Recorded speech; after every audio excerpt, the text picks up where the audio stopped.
ciise cismaan xasan iyo maxamed cabdilaahi jaamac waxay kaalinta koowaad iyo labaad ka galeen tartan markii ugu horeysay lagu qabtay magaalada Hargeysa oo lagu tartamayay murqaweynida jidhka kaasoo ay ka qayb galeen 19 dhalinyaro oo laga soo xulay dhalinyaro tiro badan oo jidhiska ku sameeya xarumaha kala duwan ee ku yaala magaalada Hargeysa waxaana kala xulistoodu ay qaadatay muddo 4 bilood sida uu sheegayo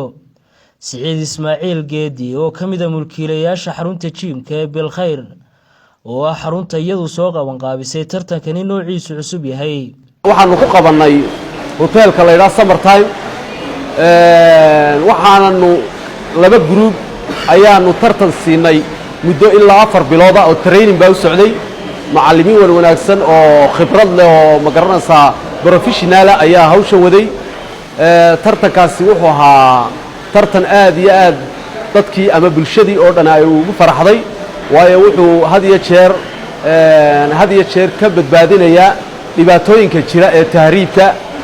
dhibaatooyinka inagu habsaday sida balwadaha kala nooca gaar ahaan jaadka tartankani oo ahaa mid adag ayaa waxa sida lagu soo xulay iyo waxyaabaha lagu qiimeynayay noo sharaxay Cabdiraxmaan Axmed Maxamed oo kamid ahaa gudida garsoorka u ahayd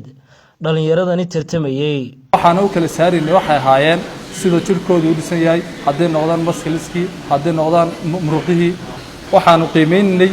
jirkiisu sidee buu maskalis yahay oo xabad hilib ku jiran muruq kasta markuu soo bandhigay waxa la eegay muruqiisana muu soo gaay mise wali hilib ayaa saaran marka waxaanu u kala saarinay saasay ka koowaad kala baxaanu ku soo qaadanay oo aanu kaalifkooda siinay waxaan eegnay shaybkiisii labadii qof ee kala tartamay ma ka shay fiican yahay sida kale jirkiisu sidee buu dhisan yahay tartankani oo ay ku soo baxeen 6 dhalinyaro ayaa waxaanu nasiib u helay inaan wareysano ciise cismaan xasan oo noqday isagu tartamaha kaalinta koowaad ka galay tartankaasi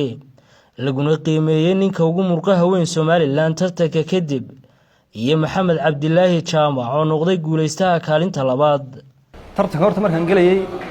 mar walba waxaan niyadii galowtan in kaalinta koowaad galay waayo marnaba ma siiniyada ma inaan guul dareysanayo tiina way rumoodo kaalinta koowaad baan galay tartanka waxay ku dhaliyeen galana waxa weeyaan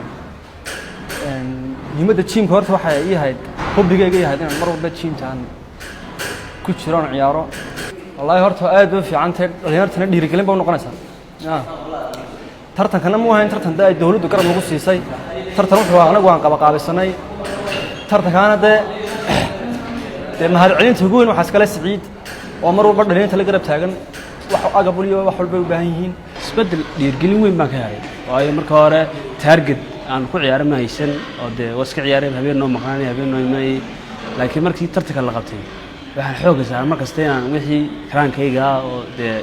caalamka adduunka dhanba raga tartamada jimcsada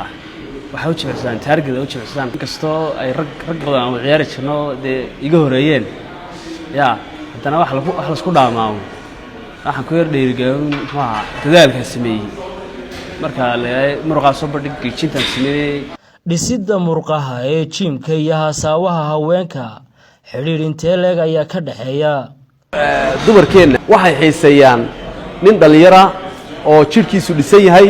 oo six pack lixdiisa muruqba ay wada muuqdaan oo ay dhisan yihiin oo muuqaal ahaanna ma garanaysaa nin buuxo caafimaad ahaan aad iyo aad u dhisan ayaa la xiiseeyaa Soomaalidu inta ugu 90% ma jeclaan ragga jiimta ciyaara oo ay sifooyin badan oo ma xiiseeyaan magaratay dad xiiseeyo way jiraan oo yiraahdaa inay six pack iska leeyahay waxa waa Idris Bershiya telefishinka Universal Hargeysa